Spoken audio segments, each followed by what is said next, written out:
ब्राह्मणों की अनाथ, निराधार विधवा स्त्रियों को दूसरा विवाह करने की मनाही की वजह से उन ब्राह्मण विधवा स्त्रियों को व्यभिचार करने के लिए मजबूर होना पड़ता है।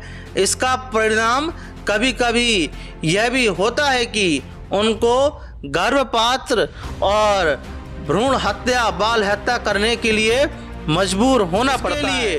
कुछ साल बीत गए। इसी दरमियान ब्राह्मण मंगल पांडे 1857 का विद्रोह शुरू हो गया। उसी समय से सभी यूरोपियन सभ्य लोग मेरे साथ पहले की तरह खुलकर बातचीत नहीं करते। इस तरह जब उनके और मेरे विचारों में फर्क पड़ने लगा, तब मैंने उन ब्राह्मण पंडितों के नकली स्वार्थी रूप को पहचान लिया और उन दोनों संस्थाओं से एक और हट गया। जय भीम, नमो बुद्धाय। स्वागत है आप सभी का ट्रुथ लिटरेचर में। और आज की वीडियो में हम डिस्कस करेंगे गुलामगिरी का परिच्छेद नंबर 15, जो कि हमारा पार्ट नंबर 3 है।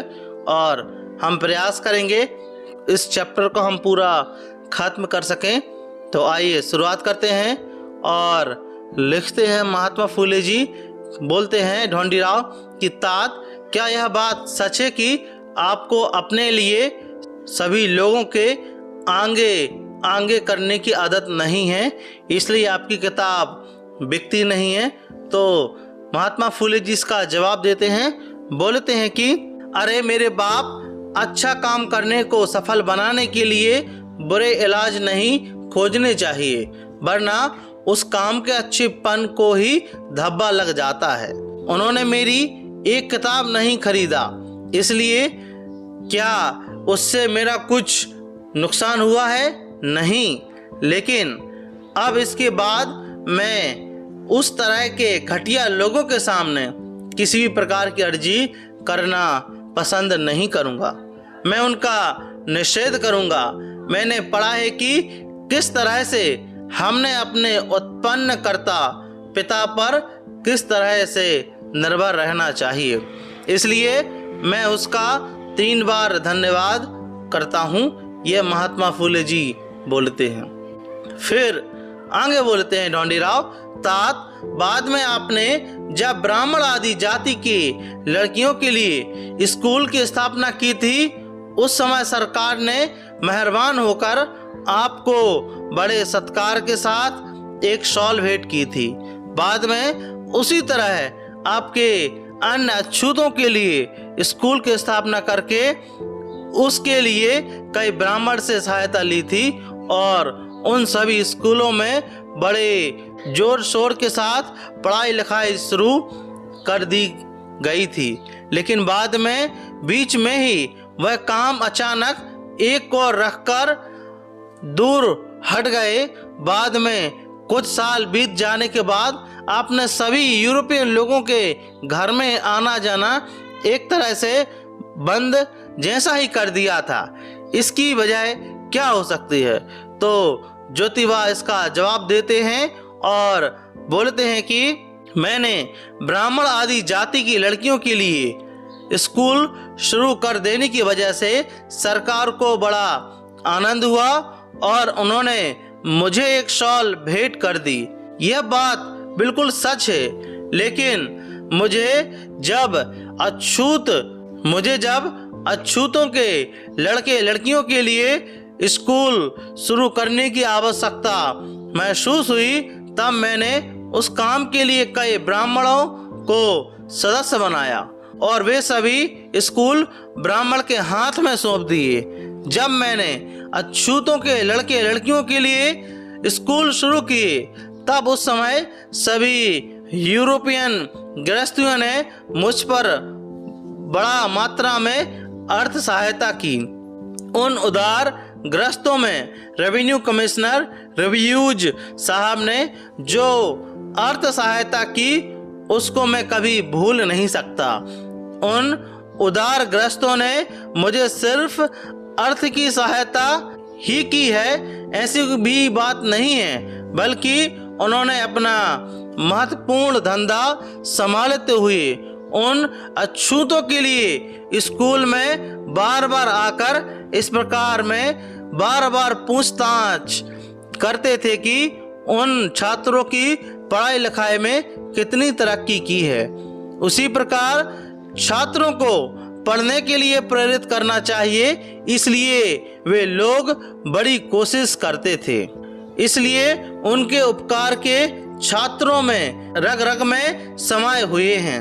उनके इन उपकारों से मुक्त होने के लिए उन्होंने अपने चमड़े की जूतियां बनाकर उनके पांव में पहनाया, तब भी वे उनके उपकारों से मुक्त नहीं हो सकते। उसी प्रकार अन्य यूरोपियन ग्रस्तों ने मुझे इस काम के लिए काफी सहायता की है, इसलिए मैं उनकी आभारी हूँ। उस समय उस काम में भी मुझे ब्राह्मण सदस्यों को लेने की जरूरत महसूस हुई।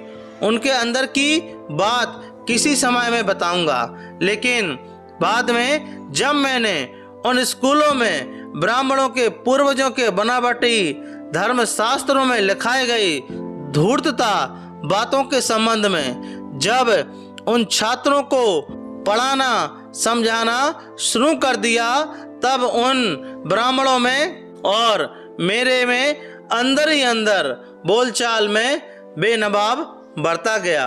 उनके कहने के रुख इस तरह दिखाई दिया कि उन अछूतों के बच्चों को बिल्कुल ही नहीं पढ़ना लिखना सिखाना चाहिए, लेकिन यदि उनको पढ़ना लिखना सिखाना चाहिए, इससे ज़्यादा बिल्कुल नहीं।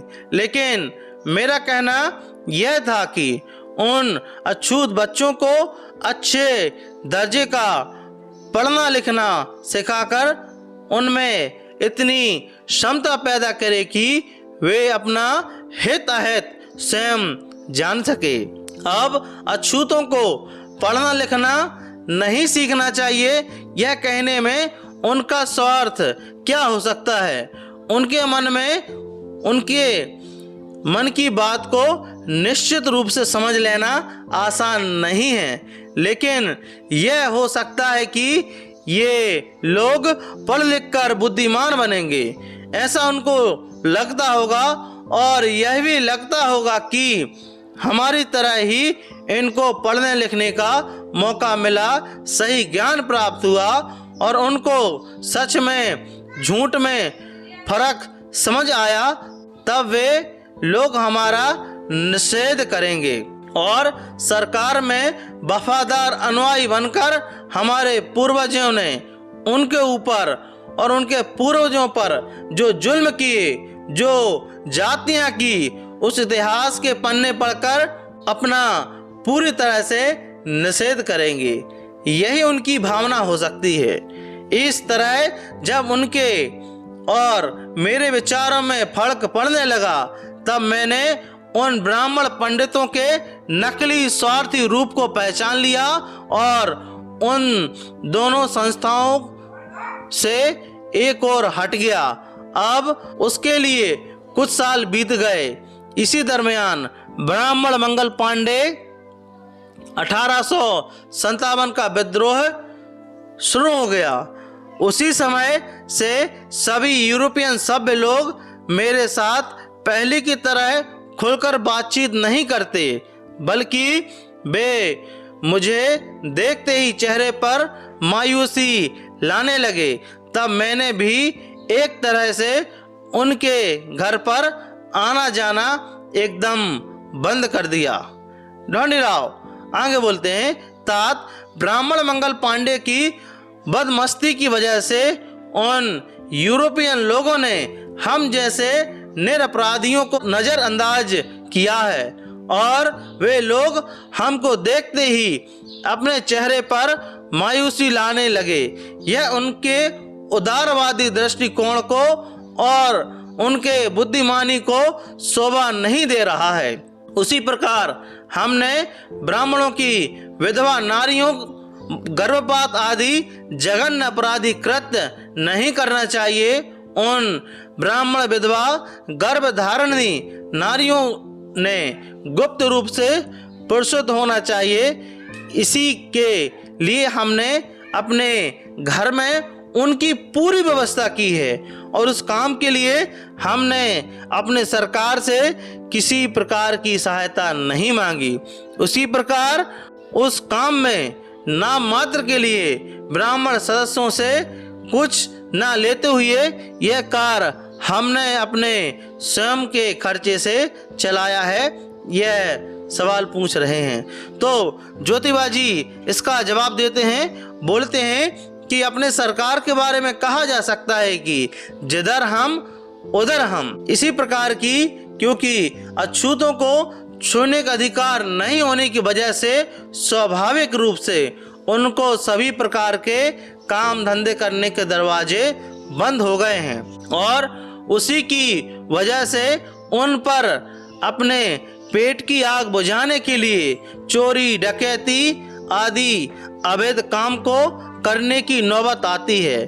लेकिन उन्होंने चोरी डकैती आदि अवैध काम नहीं करने चाहिए, इसलिए हमारी सरकार ने उनको नज़दीक के पुलिस थाने में जाकर हाजिरी लगाने का दस्तूर शुरू किया है।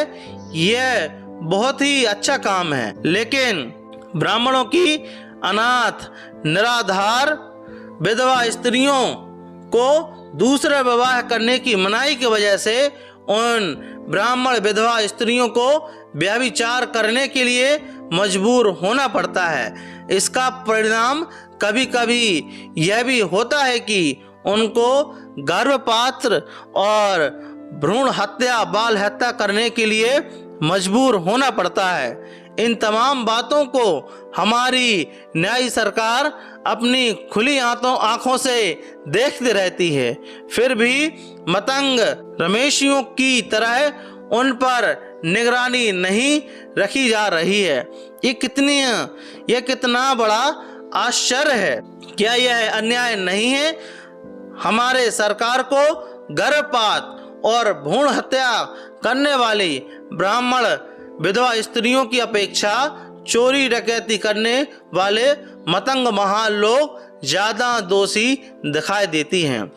दूसरी बात यह है कि ब्राह्मणों की किसी काम और बकवास ज्यादा रहती है। अरे जो लोग समझदार होकर अपने छोटे नासमझ बहन की हजामत करने वाले हजम के हाथ की रोकने के लिए अपना हाथ आगे बढ़ा नहीं सकते, तब वैसे बुज़दिल लोगों को ऐसे काम करने में सदस्य बना के क्या फायदा होगा, यह महात्मा फूले जी बोल रहे हैं। आगे महात्मा फूले जी बोलते हैं, तात कोई बात नहीं, लेकिन आपने पहले कहा था कि सभी सरकारी शिक्षा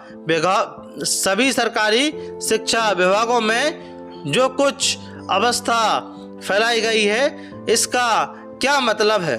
महात्मा फूले जी बोलते हैं कि इन सरकारी शिक्षा आदि विभागों में जो हर तरह की अव्यवस्था है उसके बारे में यदि लिखा जाए तब उनकी एक स्वतंत्र किताब ही हो जाएगी। इसी डर की वजह से उनमें से एक दो उदाहरण स्वरूप यहाँ ले रहा हूँ। पहली बात यह है कि अछूतों के बच्चों को शिक्षा के लिए तैयार करने की कोई दिलचस्पी नहीं है, उनको इस काम में पूरी अनास्था है। तो यहाँ पर हम यह वीडियो समाप्त करते हैं और आगे के अगले पार्ट में हम जानेंगे कि किस प्रकार से महात्मा फूले जी और अछूतों और शूद्रों के बारे में शिक्षा के बारे में बात करते हैं और किस प्रकार से अन्य लोग शूद्रों और अछूतों को शिक्षा देने में दिलचस्पी नहीं दिखाते हैं। तो आपका इस वीडियो के बारे में क्या मानना है, कृपया हमें कमेंट बॉक्स में ज़रूर बताएं। और यदि आप ट्रूथ लिटरेचर पर नए हो तो ट्रूथ लिटरेचर को आप सब्सक्राइब जरूर करें, साथ ही साथ हमारी वीडियोस को शेयर जरूर करें। मिलते हैं फिर इसी प्रकार की अन्य वीडियो के साथ में। जय भीम, जय भारत।